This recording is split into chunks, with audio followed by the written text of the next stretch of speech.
Among the warships of the Imperial Japanese Navy in World War II, the heavy cruiser Mogami stands out for the string of misfortunes that plagued its career.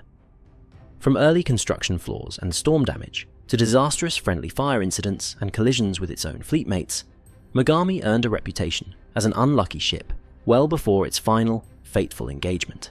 In a navy that fielded many storied vessels, Mogami stands out as one of the unluckiest warships ever to sail under the rising sun. Mogami was the lead ship of a class of 4 cruisers built under the constraints of the 1930 London Naval Treaty. Officially designed as a light cruiser to stay within treaty limits, she was laid down in 1931 and launched in March 1934.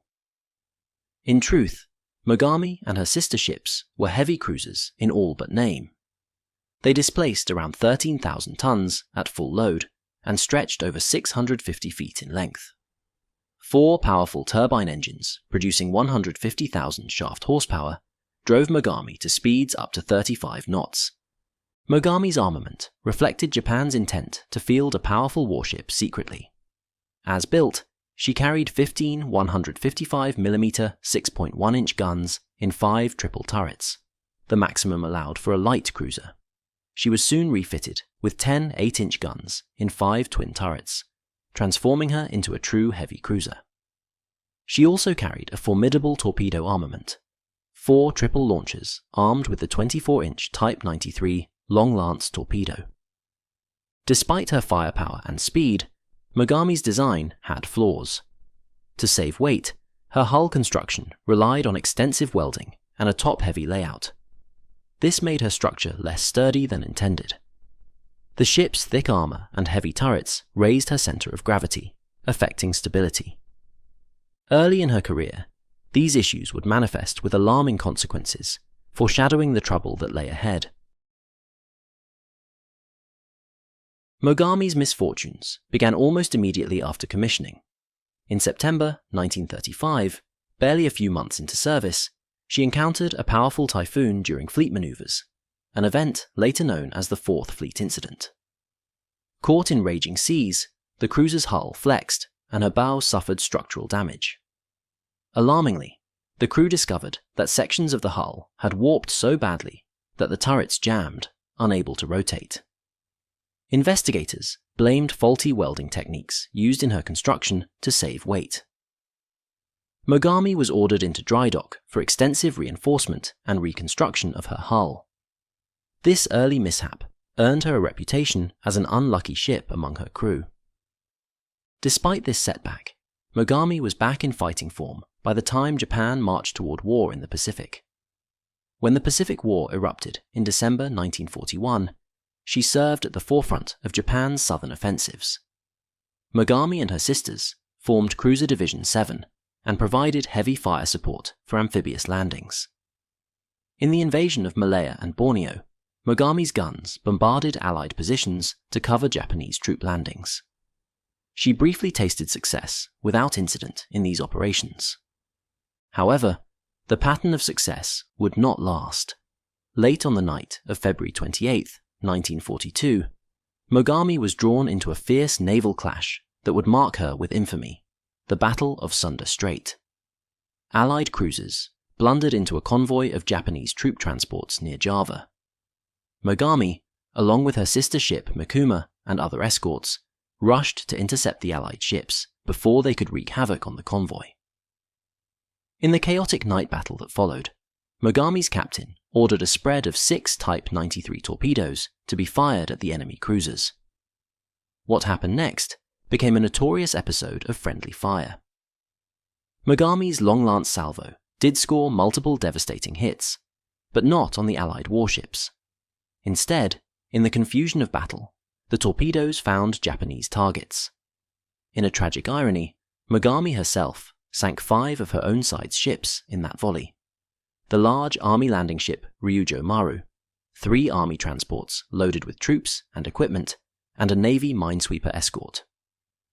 One of those transports had been carrying Lieutenant General Hitoshi Imamura, commander of the invading 16th Army. The general was pitched into the sea and nearly drowned. He was later rescued clinging to wreckage, his staff deciding it was better to let him believe the enemy was responsible. By the time the melee ended, Houston and Perth were overwhelmed and sunk by combined Japanese gunfire and torpedoes. But Mogami's inadvertent destruction of friendly vessels cast a pall over the victory. The Imperial Navy quietly apologized to the army for the unfortunate incident, but within Mogami's ranks, her unlucky image only deepened. In one night, she had arguably caused more harm to Japan's own forces than the enemy did. Following the Sunda Strait debacle, Mogami continued to take part in Japan's early war operations, albeit now under wary eyes. In April 1942, she joined Admiral Nagumo's task force for the Indian Ocean raid.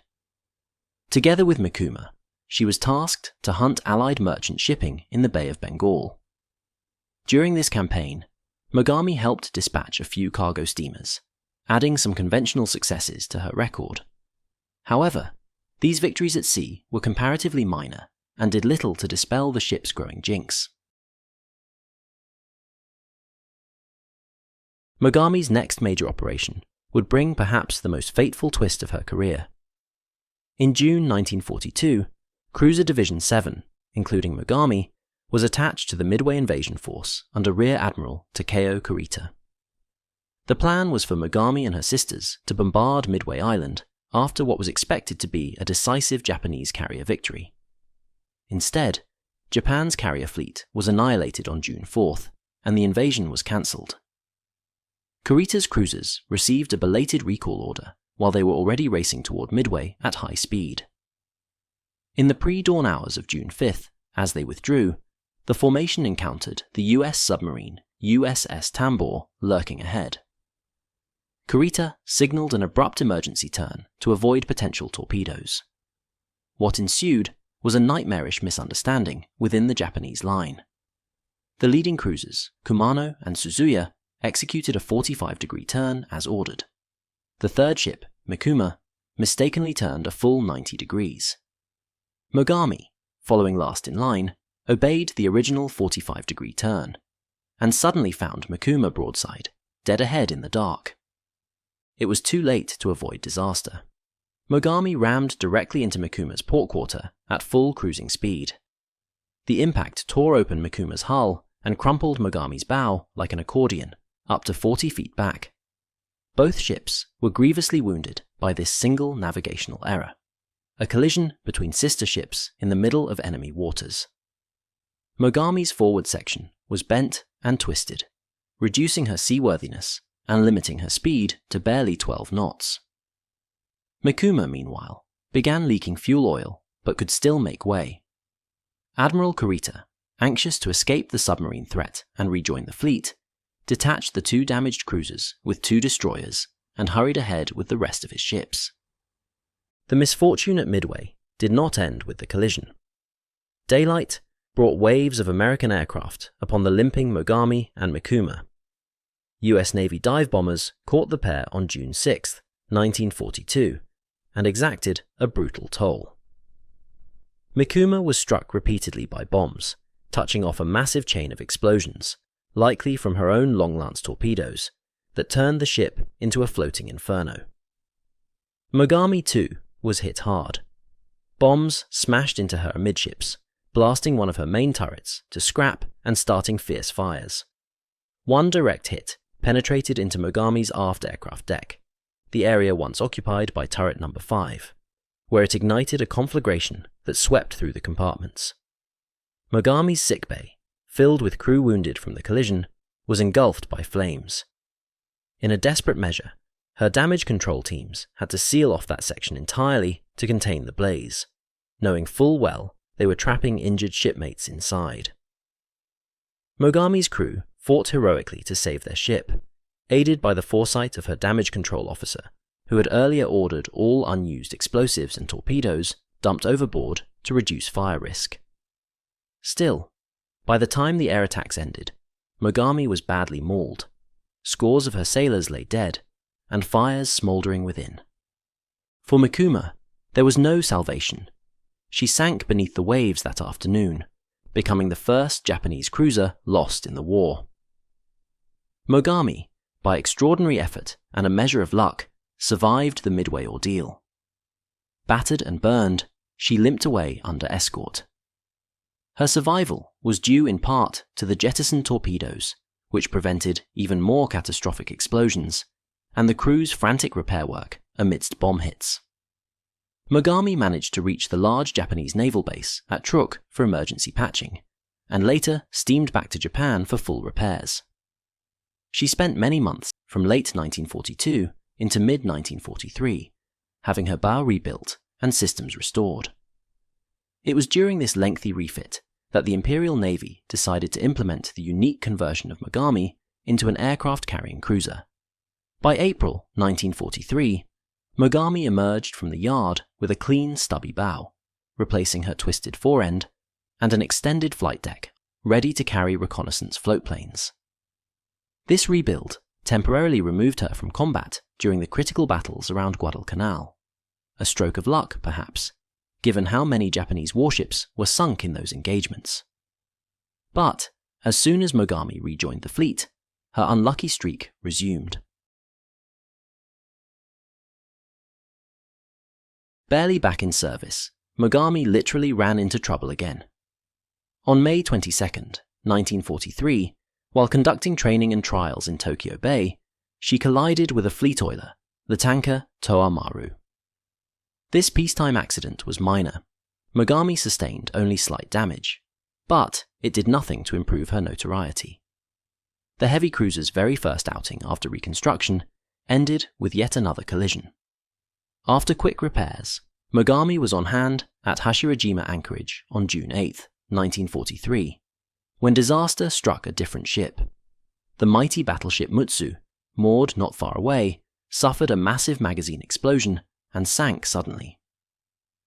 Mogami's crew hurried to send boats to search for survivors in the water, but found none. Although Mogami was blameless in the Mutsu tragedy, being so near yet helpless to assist added another unhappy footnote to her service that year. In mid-1943, the Allies began pushing back in the Pacific, and Mogami was pressed into frontline duty again. In July, she helped transport Japanese Army reinforcements to the beleaguered garrison at Rabaul in the South Pacific. She then operated out of Truk and Rabaul, responding to Allied thrusts in the Solomon Islands. On November 5, 1943, Mogami's bad luck nearly caught up with her fatally during an American carrier air raid. Moored in the harbour with other cruisers, she came under attack from US Navy dive bombers from the carrier USS Saratoga. One 500-pound bomb struck Mogami near her forward turrets. The explosion tore into her upper deck and sparked a severe fire, killing 19 crewmen and threatening to detonate her own magazines. For hours, her crew fought the blaze amid billowing smoke. Ultimately, they succeeded in saving the ship, but Mogami was left badly scarred once again. She now required substantial repairs to her forward section due to the bombing. Mogami withdrew to Truk for temporary fixes, and then to Kure by the year's end. In early 1944, she received further refits, including additional anti-aircraft guns to cope with the intensifying aerial threat. By now, all 4 of the Mogami Class cruisers had seen heavy action, and Mogami herself had endured more than her share of near disasters. Despite everything, Mogami sailed on into 1944, a veteran ship with scarred hull plates and a wary crew. In June, she took part in the Battle of the Philippine Sea, serving in a rearguard force during Japan's ill-fated attempt to defend the Mariana Islands. Mogami emerged from that battle unscathed. The fighting mainly involved aircraft, and her force did not bear the brunt of the action. Afterward, she underwent one more upgrade in Japan, more anti-aircraft guns and radar, in preparation for the decisive battles everyone knew were coming. By the autumn of 1944, the Imperial Japanese Navy gathered virtually all its remaining capital ships for a last-ditch effort to repel the American invasion of the Philippines. The operation would culminate in the massive confrontation known as the Battle of Leyte Gulf in October 1944. Mogami was assigned to the Southern Force under Vice Admiral Shoji Nishimura. This force, including 2 old battleships, Yamashiro and Fuso, Mogami, as the lone cruiser, and a handful of destroyers, was tasked with a night attack up Surigao Strait at the southern approach to Leyte Gulf. It was essentially a suicide mission. Nishimura's squadron was to charge through the narrow strait and attack the Allied invasion fleet, while other Japanese forces engaged elsewhere. As Mogami set sail for this operation, one can imagine the mood aboard. The odds were long, and Mogami's crew were well aware of the ship's unlucky past. Still, they steamed forward dutifully into what would be their final trial by fire.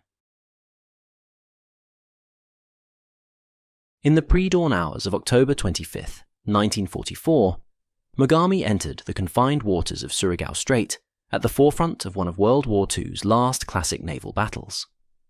The American Navy, under Rear Admiral Jesse Oldendorf, lay in ambush with a line of battleships and cruisers blocking the north end of the strait. As Nishimura's force pushed through, they were assailed first by American PT boats and then by destroyers launching torpedoes.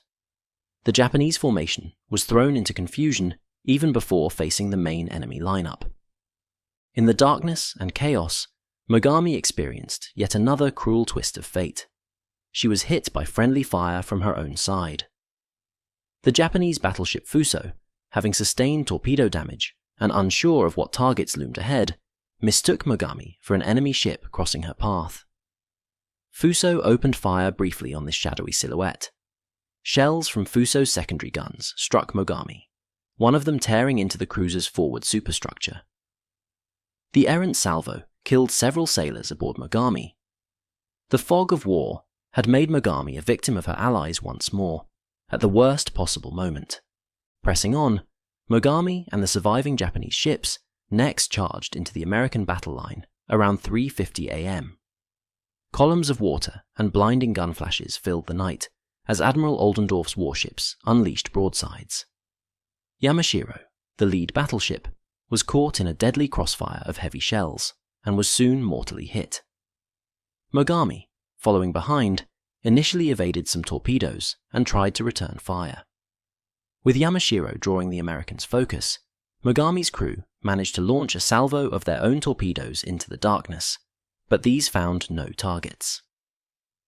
Within minutes, Yamashiro was sunk, and the full fury of the US Navy turned on Mogami. Under overlapping barrages from multiple American cruisers and battleships, Mogami was pummeled brutally. An 8-inch shell, likely from USS Portland or another heavy cruiser, struck her bridge and demolished it, wiping out the command team, along with most of the bridge staff. Another shell destroyed Mogami's air defense center. In the span of moments, the ship was left leaderless and half blind, still moving, but effectively out of control. Amid the carnage, the chief gunnery officer eventually assumed command, but by then, Mogami was simply fighting for survival. On fire and listing, Mogami attempted to withdraw southward, trying to escape the strait. What followed was one final, almost unbelievable stroke of ill luck.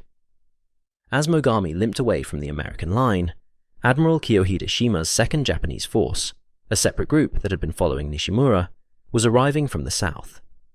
Shima's flagship, the heavy cruiser Nachi, suddenly loomed out of the darkness, directly on a collision course with the damaged Mogami. Despite desperate helm orders on both ships, the inevitable occurred at about 4:25 a.m. Nachi rammed into Mogami's starboard side. The two Japanese cruisers ripped into each other with a grinding crash. Mogami's already battered hull gained a fresh 15-meter gash.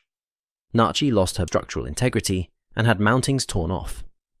The collision further crippled Mogami. It jammed her remaining steering gear and added new flooding. Incredibly, Mogami had now collided with friendly cruisers twice in her career, each time under dire circumstances. The crew fought stubbornly to control flooding and douse fires, even jettisoning remaining torpedoes to prevent them from cooking off. 4 of those torpedoes did explode in the water as they were dumped, rocking the ship yet again. By dawn, Mogami had somehow made it out of Surigao Strait into the open sea, but her ordeal was not over. As daylight broke on October 25th, the final blows fell. US carrier aircraft from escort carriers soon spotted the lone, smouldering cruiser. Waves of torpedo bombers swooped in. Struck by bombs and a torpedo, Mogami's agony was prolonged.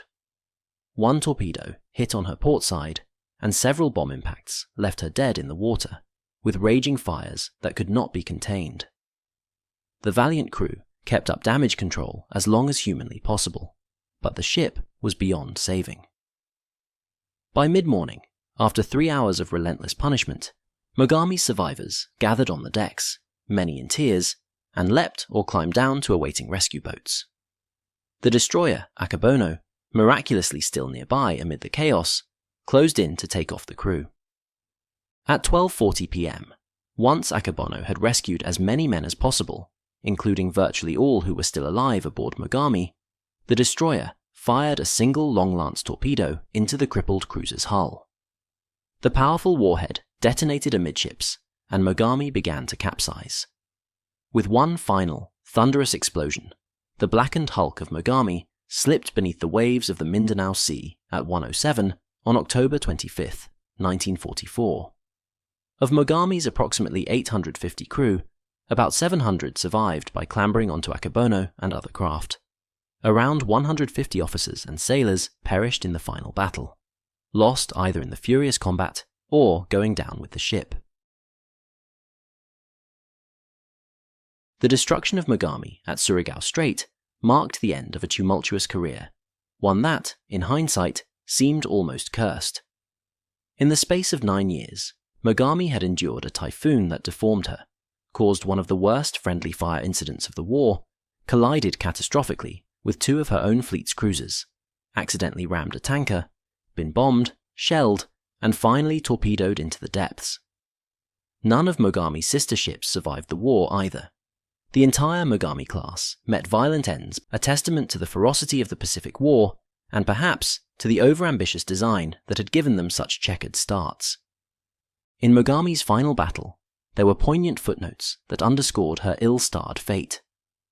Rear Admiral Jesse Oldendorf, who commanded the American fleet that annihilated Mogami's force at Surigao, had in peacetime been a captain of the very cruiser USS Houston, the same Houston that Mogami helped sink at Sunda Strait in 1942.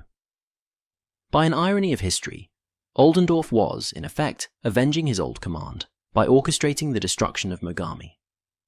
Another consequence of Mogami's last moments was the plight of the cruiser Nachi, the fleet flagship that collided with her.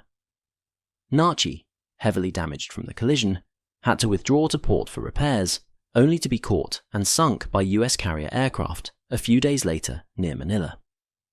In that sense, Mogami's bad luck seemed almost contagious to the end, dragging down another ship with her. Warships often earn glory for great victories or innovations, but Mogami became famous, or infamous, for the string of calamities that befell her. Her legacy is that of the luckless cruiser. While other Japanese ships certainly met worse individual fates, and many fought valiantly in lost causes, none experienced the sheer number of accidents and ill luck that Mogami did over her career. From accidentally killing compatriots to literally falling apart under Mother Nature's fury, Mogami's saga seems almost beyond belief. Stripped of context, Mogami's service record might read like a comedy of errors, but for the men who served on her, each misfortune was paid in blood and sacrifice. Mogami truly lived up to her title as Japan's most ill-fated ship, a vessel that, despite the best efforts of her builders and crew, never could escape the shadow of misfortune that followed her from commission to its final battle.